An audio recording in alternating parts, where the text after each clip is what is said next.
cost of healthcare premiums expected to spike for roughly 400,000 public sector employees in New Jersey. It would impact everyone from police officers to teachers to public university professors. Pix 11's Katie Corrado joins us outside the Essex County Correctional Facility with more. Hi, Katie.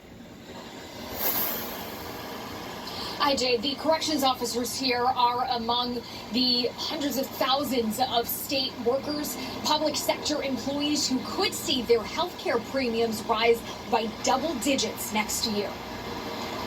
The numbers are astronomical. William Sullivan says health care costs for the corrections, parole, and juvenile justice officers he represents in PBA Local 105 are out of control. When I started, I paid $0 for my health care.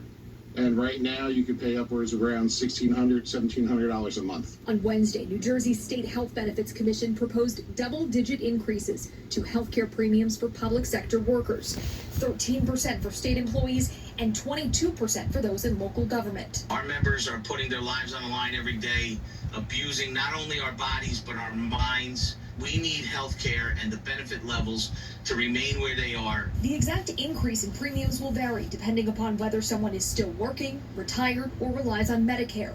A spokesperson for the state's Treasury Department says the rate increases are driven by increased use of high-cost drugs like GLP-1s, as well as rising healthcare costs seen nationwide. Becca Miller with the Communications Workers of America represents 75,000 of New Jersey's public sector workers. She says they're in a tough spot. These are hardworking public servants, many of whom at this point, due to healthcare costs, are taking on second jobs, are making choices between healthcare and putting groceries on the table. Union leaders are concerned the rising healthcare costs will keep young people out of the public sector. We're trying to recruit and retain officers, and we have nobody coming in the door. And they say it's an indicator of what's to come in the private sector, too. This public market is the watermark for the private market, and as those costs rise, it drives pressure on the entire market to go up.